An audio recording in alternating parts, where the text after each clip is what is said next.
So our last speaker for the afternoon before we take a little break is Keith Schue. Hailing from nuclear-powered upstate New York, Keith has a master's degree in electrical engineering and worked in the private sector for 14 years. He spent 5 years with the Florida chapter of the Nature Conservancy on the impacts of human development and infrastructure on ecosystems, habitat fragmentation, and large landscape conservation. In New York, he helped to ban fracking and applies his knowledge of engineering and environmental protection to review and comment on state energy policy. And in addition, he is a dedicated animal advocate and currently has 6 cats. So he is given the impression that he's trying to make the world a better place. So with that, Keith. How would you like the mic? Would you like it in here? Advance the slides. You just arrow forward, arrow back. Okay, thank you so much. Yeah, hi everybody. It's great to be here.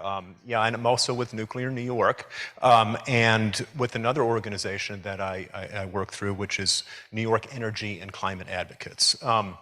So this is where I live, Otsego, beautiful Otsego County, beautiful upstate New York. This is a picture taken not far from where my home, actually. I'm an engineer. I'm an electrical engineer. I'm also a self-proclaimed environmental activist. I want to talk to you a little bit about I want to talk to you about the ecology. I want to talk to you about the environment and what nuclear can do for that. But I also want to put it in the perspective of where I am, where I came to be as somebody who is pretty much I'm an engineer, so I'm a closet supporter of nuclear power, but how I came to be a advocate, vocal advocate, proponent of nuclear power. So I got a degree in Virginia, BS and MS in electrical engineering, and I moved to Florida. This is what I thought of Florida was. This is actually what Florida is. So what you see is a tremendous amount of development. Human development across the landscape. And so I like going hiking, I like being outdoors. I spent a lot of time with the Sierra Club. I got more and more involved with the Sierra Club, and you can see some of the things that the Sierra Club stands for. These are good things. I still support these things. But one of the big issues that the Sierra Club has had is the issue of urban sprawl, or probably more correctly said suburban sprawl, which is just the proliferation of human infrastructure across the land.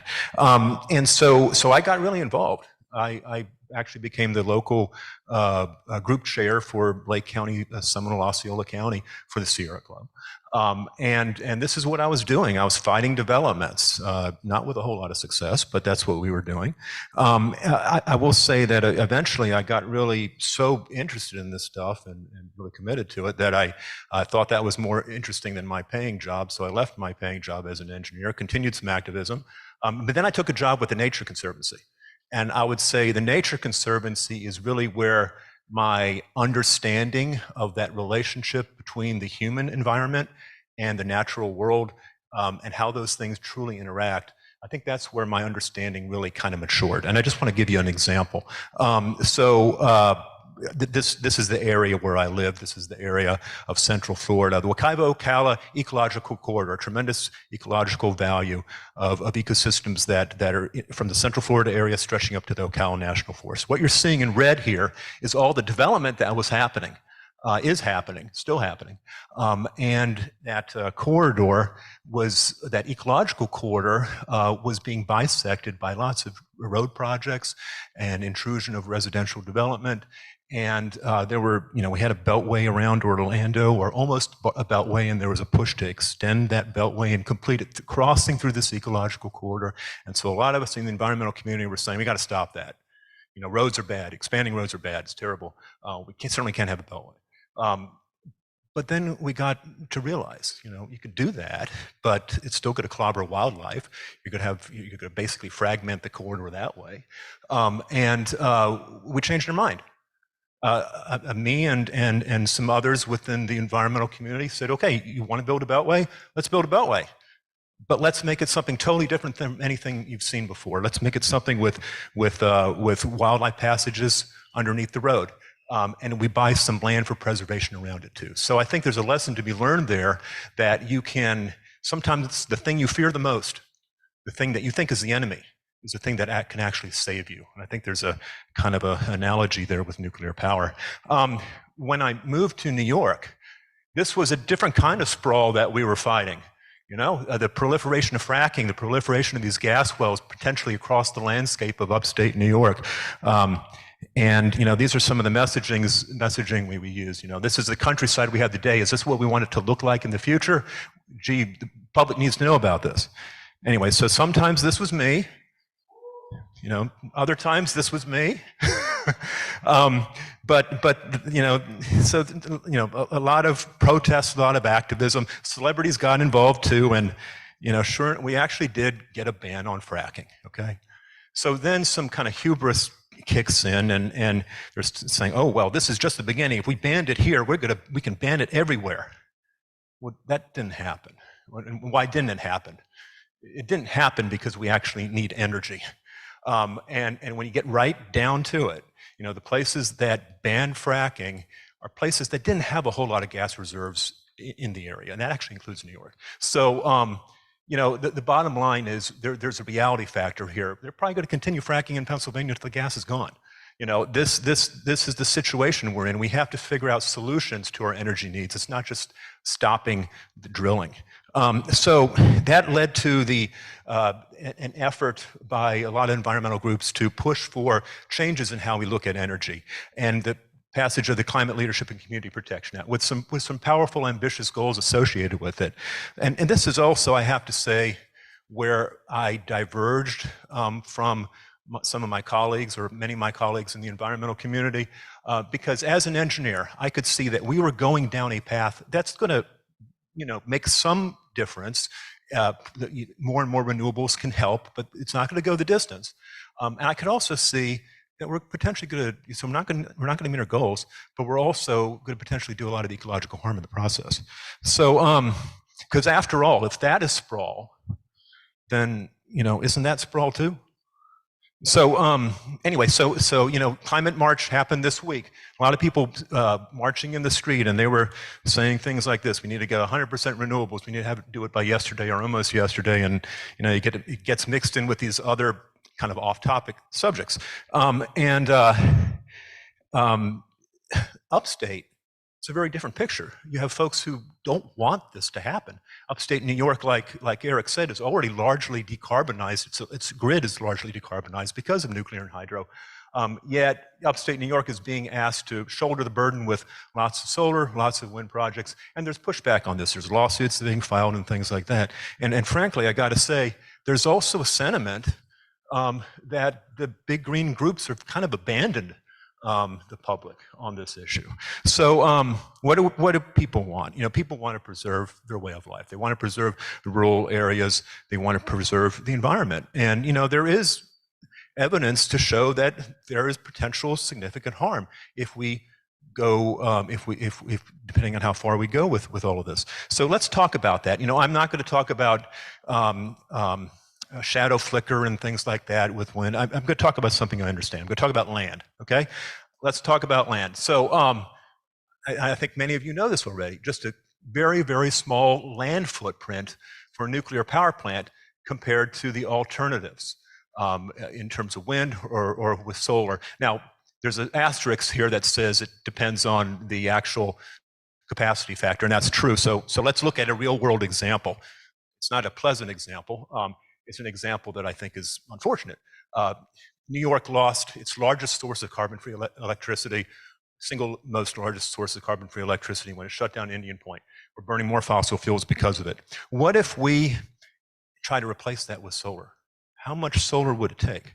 Well, Indian Point occupied 240 acres of land.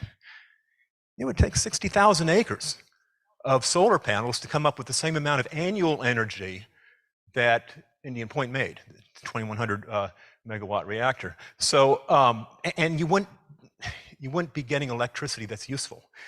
You would be getting electricity peaks in the summertime, peaks when the sun's out, but not baseload electricity that we need.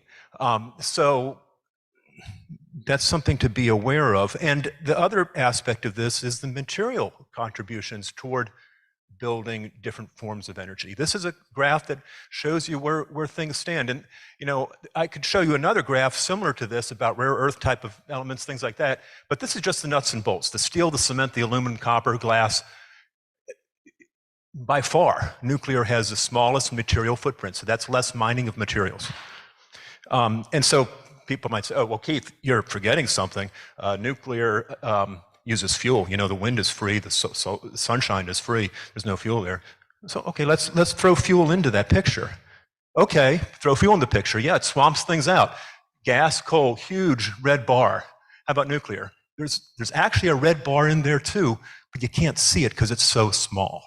Very small footprint as it relates to the fuel. And that also translates to less nuclear waste as well, as we heard from the last speaker. So, and you know, this is why, you've heard it before, I think, 1 uranium pellet is 1 ton of coal in terms of energy. It's just massive difference there. And so average life cycle land occupancy, when you do the math and put those things together, material and actual direct land impacts, it's just phenomenal, the amount of land that's saved by going with nuclear power. Here's on a logarithmic scale, you have something similar. Those of you mathematics folks understand that, you know, logarithmically, you know, this is a way of compressing information. Nuclear is very small. There's biomass way up there. That's about the most intensive land occupation type of land intensity of renewable sources. So anyway, if we can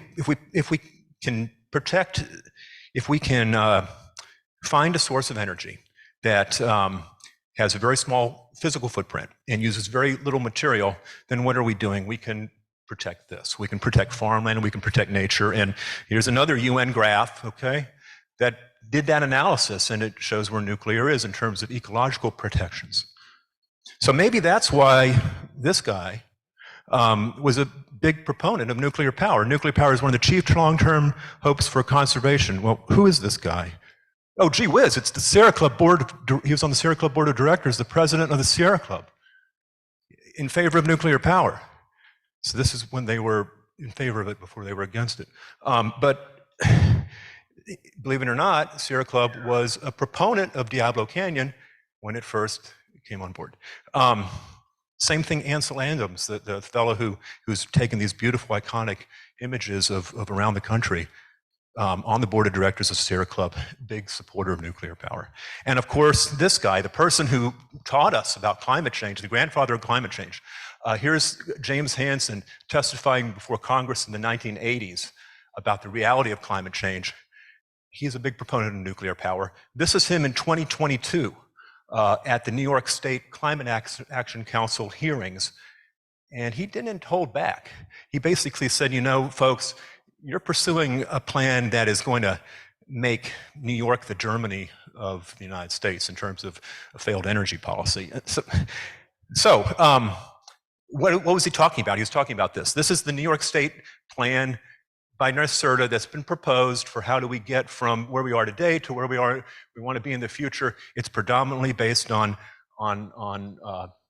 renewables, wind and solar. And well, why is it escalate so much? Well, part of it is we need more energy if we're going to electrify everything, but most of it is actually we're picking underutilized resources, underperforming resources. The capacity factor of solar is so much less than nuclear, and so this is what you're seeing here. Plus, you need storage. Plus, you need some backup generation, this firm, dispatchable, emission-free resources. And how much of that do you need? Well, you need almost as much fossil fuel, as much capacity as for backup generation as the fossil fuels you got today. So, you know, when you look at it, you spread this out. Let's just, you know, I'll go through this very quickly. How much solar? NYSERDA was suggesting upwards of 55,000 megawatts of large-scale solar. That translates to about 400 to 600 square miles of land. Okay, that's about 22 square miles of land every single year that has to be converted from whatever it is today, farmland or forest, into glass, copper, and steel. That's what we're talking about. That's an area about the size of Albany. So same thing with offshore wind. A lot of wind turbines that would have to be built, about one would have to be built every 4 or 5 days. onshore wind, we would have to do that too, according to NYSERDA's plan, a tremendous amount. Plus, we'd have to be bringing in electricity from onshore wind from other places. Transmission, we would need, they say roughly you need double the transmission to if you're using intermittent sources, and then you maybe have to quadruple it if you're also electrifying everything. So we're talking about additional transmission, a lot of storage also. So the largest battery plant in the whole world is the Moss Landing plant out in California. We need about 100 of these according to NYSERDA's projections. And then like I said before, we need something to back it all up.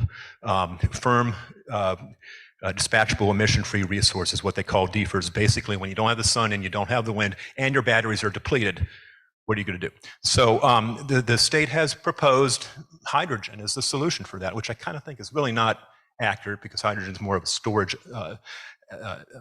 feature rather than firm generation when you really think about it. But you would need a whole lot of this. And for those who think, well, at least we're not going to be building those darn pipelines anymore, think again, because we would need 400 miles of hydrogen grade pipeline. This is extra thick steel pipelines that would have to be built to support this.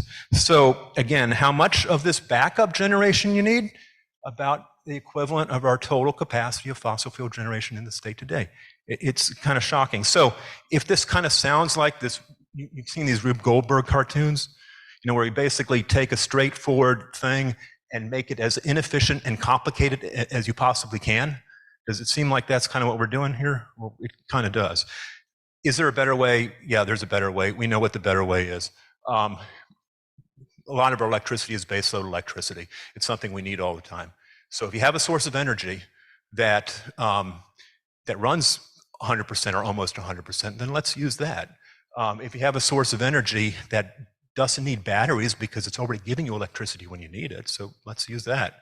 Or if you have a source of energy that's already reliable, then you don't need the backup generation either. So nuclear can be a big part of the solution in our view. It needs to be part of not just the backup of an intermittent energy system, but part of the backbone of an efficient energy system. And so we're with this lady right here, Secretary of Energy Jennifer Granholm. She said, we're bullish on advanced nuclear. Nuclear is dispatchable, clean baseload power. We want to bring more of it on. If we were to do that, and this is just kind of a back of the envelope type of calculation, but I support renewables. I think we need renewables. And I think we're going to need more renewables in the near term as well. So let's say we do that. We build out renewables, but then like in the 2030s, 2035, when the new advanced reactors are going to be readily available, let's start building those. Then we have a picture that moderates the matter and is much more realistic, I would say. And I would say much more respectful of the communities that would be hosting the solar and wind projects upstate, because it's part of a system that can actually meet our energy needs. So, New York is a tough nut to crack. It's going to be tough here, politics and everything that goes with that. But I will say that most recently, we've had some positive progress. New York State ended up coming up with a scoping plan for implementation of the CLCPA, and they made some modifications to it. They received input from Nuclear New York, from New York Energy Climate Advocates, from other groups, from labor unions, because the labor unions understood. They understand that the good jobs are not going to be in unpacking solar panels from China. The good jobs are in nuclear power. They were weighing in on this too, and as it turns out, the state gave a presentation to the Climate Action Council showing that if we were to build 4 gigawatts of additional nuclear, we could save 12 gigawatts of intermittent generation and save on avoiding 5 gigawatts of firm backup generation. So that's some progress. Some people are starting to listen. So this is where I want to conclude here. What's the solution? The solution is a credible climate plan that doesn't discriminate against viable carbon-free resources. And I know that word discrimination is something that is a loaded word, but when you get right down to it, what is discrimination? What is prejudice? That is when you're passing critical, unfair, biased judgments against people or things that you don't understand, that you don't try to understand, that you don't want to understand. There's no place for that in society, and there's no place for that in our, when we're looking at our energy technologies that are going to be needed to meet the needs of society. So that's basically my conclusion.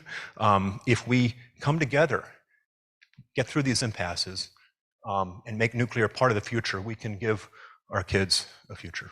Thank you.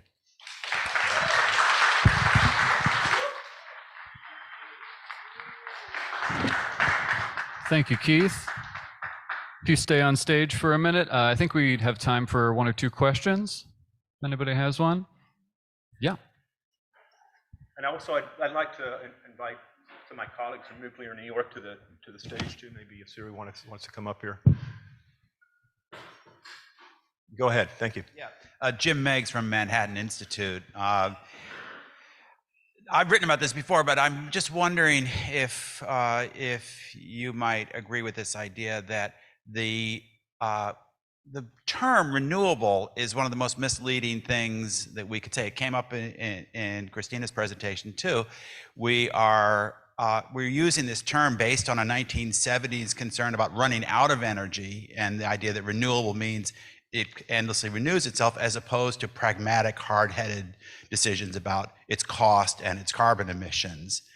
What do you think about changing the dialogue a little bit to help people understand that the word renewable in and of itself doesn't really mean that it's environmentally preferable? I think you make a very good point, and I think the graphs I was showing here about the material lining up all the different comparables makes the point you're making. I think you're right. It's something we need to figure out how to talk about that. Renewables, unfortunately, I mean, well, if you really think about it, renewables are. What is renewable? When I think of renewable, I think of an inexhaustible resource, okay? Something that you're not going to run out of, right? Nuclear power is that. Especially if we're starting to refine, get uranium out of seawater, we have enough uranium to probably last the rest of human existence on Earth. So, and I'm not saying that's the only way to do it. I mean, just right now, we also have, I think within our existing stockpiles of nuclear material, using advanced reactor technology, we could, I think somewhere like 100 to 300 years worth of energy that's right there without having to mine anything else. So, I mean, I think you make a valid point. Yeah, I mean, I think you address a really important point. What you measure impacts how you make your decisions, right? So if you look at NISO, our electricity grid operators website, they show percentage renewables. They don't show percentage carbon-free or clean or sustainable. So this is a kind of a paradigm shift that we think is essential, especially with regards to these biofuels and stuff like that, where you're destroying lots of land. So we just need to get better educated and think about other dimensions of materiality, sustainability, affordability, reliability, other than this one kind of narrow-minded definition of renewables.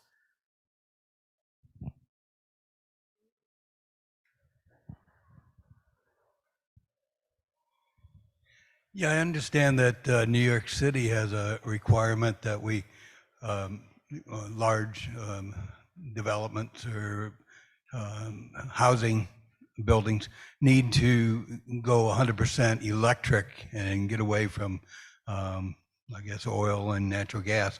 I guess without nuclear, aren't we facing like a terrific increase in cost? I think you are facing an increase in cost, that's for sure. And there's also, I think, a feasibility question as it relates to that. I'm in favor of electrification of things. I think that is part of the solution. I think we need to do that. And I have geothermal in my house myself that we put in. So I walk the talk on that. But if we don't look at where that electricity is coming from, then we're not solving the problem. So do you have anything else to add to that, maybe? Okay. Is this thing on? I'll save the last question for myself. Keith, you are, I think, an old school conservationist, if that's a fair characterization. Not that you were a contemporary of John Muir in the John 1800s, but you know. And I think that you deal a lot with the technicalities of how grids actually work, but a lot of the environmentalist movement is kind of cultural in a way, and there seems to be a cultural divide between old school conservationists and the new school climate marchers. So how do you think we can bridge that gap? I think we haven't done enough to actually talk about how nuclear power itself is part of the answer to some of the social problems we're talking that people like to talk about. People should talk about. There's a great piece that Chris Kiefer, I think, has put together on environmental justice and how that relates to nuclear power. If we understand that developing nations, they need energy, they're going to go for energy however they can get it, it'll be fossil fuels, they'll make the same mistake we did if they don't have access to some alternative. People in developing worlds have a right to have a quality of life. Who are we in our comfortable couches at home to say that they don't deserve that? If you really think about the needs of people, we're going to need electricity. We're going to need a lot of energy in the future. It's something that if we're going to meet the needs of society, we've got to figure out how to provide for that. You know, I am a proponent of wind and solar. I think that's part of the equation. But like somebody else has said already, you know, especially developing nations, India and so forth, there is tremendous need for energy, and nuclear is the only way that's going to actually satisfy the bulk of that. Well, let's hear it for Keith Schue, everybody.